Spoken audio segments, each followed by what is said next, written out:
ప్రతి నియోజకవర్గానికి 3500 ఇళ్లు చొప్పున ఈ రాబోయే 4 సంవత్సరాలలో 20 లక్షల ఇళ్లు 20 లక్షల ఇళ్లు అంటే సుమారు 1,00,000 కోట్ల రూపాయలతో గౌరవ ముఖ్యమంత్రి రేవంత్ రెడ్డి గారి నాయకత్వంలో ప్రతి ఊళ్ళో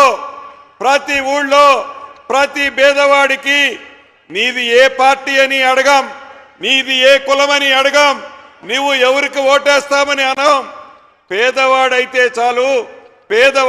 చాలు ఇందిరమ్మ రాజ్యంలో ఇందిరమ్మ ఇల్లు ఈ రాబోయే 4 సంవత్సరాలలో 20 లక్షల ఇల్లు కట్టించి చూపిస్తాం. ఈ మొదటి విడత ఇచ్చే 3500 ఇల్లు కూడా పేదవాళ్లలో బహుపేదవాళ్లు కట్టుకోండి. ఇది నిరంతరము జరిగే కార్యక్రమం. తప్పకుండా ఇందిరమ్మ రాజ్యం అంటేనే ఇందిరమ్మ ఇల్లు, ఇందిరమ్మ ఇల్లు అంటేనే ఇందిరమ్మ రాజ్యం.